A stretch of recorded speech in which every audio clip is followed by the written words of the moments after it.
Senator Bolcom, faulty facts. You're right. There have been some faulty facts here this evening. Let's just set the record straight. 1990, and I'm glad, frankly, that some of you were here in 1990. Some were here in 1996 when you had an opportunity to have transparency and disclosure to consumers. And those that were here chose not to have disclosure to consumers. And Senator David Johnson, you talk about protecting consumers. 45 minutes ago, you just voted on an amendment to continue to hide those fees from consumers. That's what the amendment was. It shall disclose. You voted against that. So that's what this bill is about.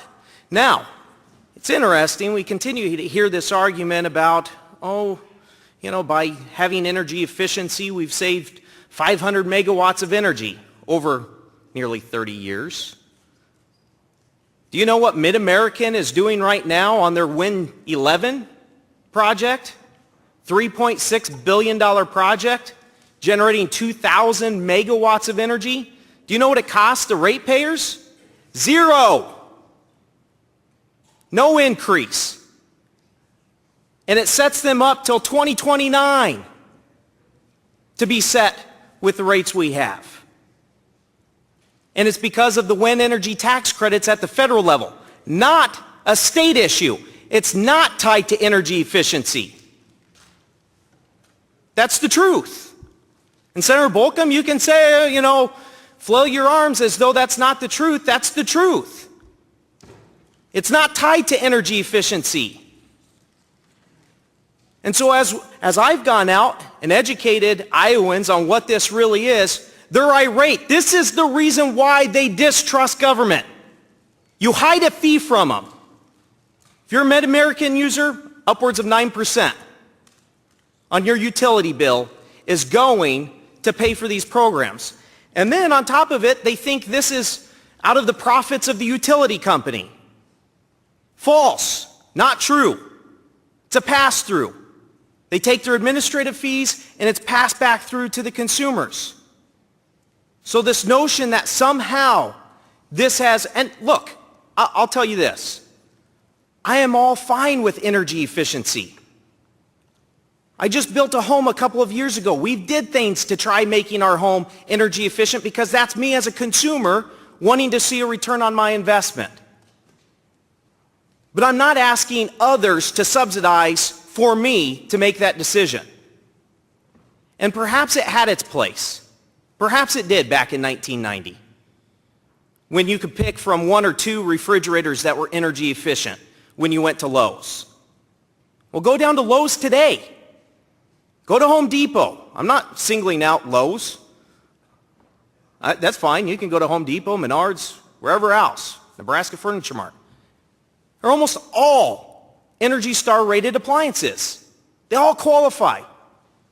Now, Senator Shelgren mentioned this. Here's the real scam in this. The real scam is for low-income people that are tenants and are paying utility bills. They're paying on this hidden tax, fee, whatever you want to call it, and then they don't even qualify because they're not the property owner to get that money back. That's what this energy efficiency is all about. We're shedding light on what it really is. And by the way, if you like it, if Iowans, 95% of Iowans like it, and I wasn't a big fan of going from opt-in to opt-out. I conceded on that. Now they're going to have to take an affirmative action to get out of the program. But if they like it, stay in it. Keep putting money into it. We're going to now make it disclosed that this is what you're paying. But that's fine. If they want to continue the program, let them continue the program. Otherwise, let's let them get out of it. We talk about corporate welfare. I hear that all the time on that side of the aisle. This is truly a subsidization of a whole industry. And it really has brought to light how an industry has been built on trying to take money from all these different folks and redistributing it over here for these particular projects. We simply disagree on the policy of this, and that's fine. I respect the opinion over there. But this notion that somehow, this is a bad bill, I think this is a great bill. I think it's a great bill for consumers. I think it's a great bill for Iowans. I'm glad to have shed a little bit of light on the facts, because we keep hearing rates are going up, rates are going up. Well, we'll find out, won't we? We will. Thank you, Mr. President.